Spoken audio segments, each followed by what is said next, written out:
I'm driving to pick my son up from school, and I actually was just in the phone store looking for a new phone, and I just really appreciated the interactions between me and the salesperson. He was a younger guy. I think he mentioned that he was a college-age student, so I'm guessing he's in the early 20s age range, and he was a delight. And the reason I'm saying that is because as a 40-something woman who's raising a family, I'm getting up close and personal with my observations of my generation, the generation that was before me, and the generations that are younger than me. And I've noticed a shift over the last maybe 6 to 8 months. I've noticed a shift in how people are interacting with each other in public, and it's very encouraging. And you know what I appreciated about this kid?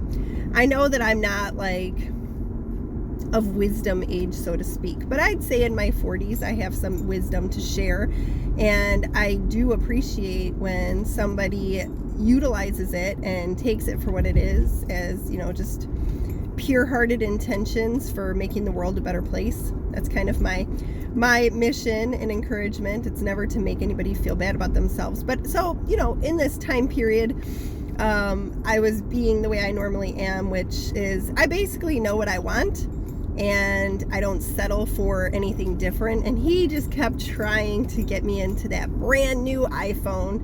And I'm like, no, I don't want the new one. And I said, and honestly, if you have some that are older than the ones that you're showing here, the 14 and the 15, I think it was, I want that one. He goes, why is that? And I said, listen, I said, I don't need the latest and greatest technology. I honestly wouldn't be getting a new phone if the one that I have still worked. But, you know, I'm sure I'm not the only one that has a situation where your phone is paid off and then suddenly it stops working and gives you all sorts of problems. So that's where I am. Like, I'm getting a phone begrudgingly. It just is what it is. And I told him, I said, I would honestly go back to a dumb phone if I could. I would prefer that at this point. I'm tired of technology. I don't want the latest and greatest. I was being like smiley about it. I wasn't trying to be rude or anything like that.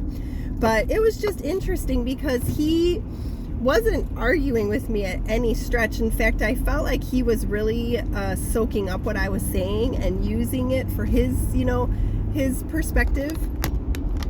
And then also he said that he's a financial student. And so I mentioned Financial Peace University. And I said, this is a really cool plan because it's pretty foolproof. And, you know, like, first step is save $1,000 for emergency. Second step is pay off your debt. And the third one is save 3 to 6 months of your living expenses, or of your income, I guess would be how it would be worded. And then I said, and then you invest. And I said, it's really cool. And he wrote down Financial Peace University, and I really appreciated him. And then I said, oh, my phone's falling. Okay, that's better. Oh, no, it's not better. Hold on. So anyways, my phone should be secure, I hope. Then we got into a conversation about waiting. I think it was because he didn't have the phone that I was looking for in stock in the store, so we had to have it shipped to the house. And, you know, I said, oh, how long does shipping take? He's like, oh, in a day or two. I said, oh, cool. I'm like, it'll teach me how to be patient and all that. And I said, you know, I brought a reference into long lines, and he's like, oh yeah. He goes, back in the day when I was out, if there was a long line, I wouldn't stay in the line. I would just decide I wasn't gonna go. And now all of a sudden I notice that I'm, you know, willing to wait in lines and everything. And I said, I'm like, here's one thing you should do when you're in line. I said, you look around, you look for somebody who needs a smile.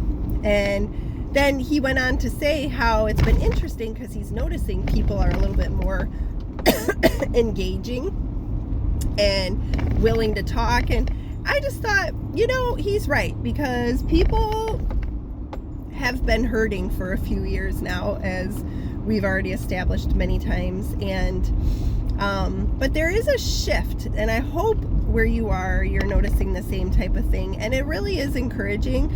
But these shifts don't happen without people who are willing to be the kind person. And you know, our command is love your neighbor as yourself. So you figure if you can go into a store or anywhere and, you know, just make someone's day better. It doesn't cost you anything. I mean, sometimes if you want to do a random act of kindness, that costs money. But ultimately, it's smiling at somebody, giving eye contact, letting them talk a little bit. That kind of stuff doesn't cost money. And if you are a parent and your kids see you doing that, I mean, it's not unusual for my kids to talk to people, give people eye contact, give a smile. Hey, how's your day going? So I'm just going to encourage you, wherever you are, just to try it. Smile at somebody, give some eye contact, give somebody a compliment.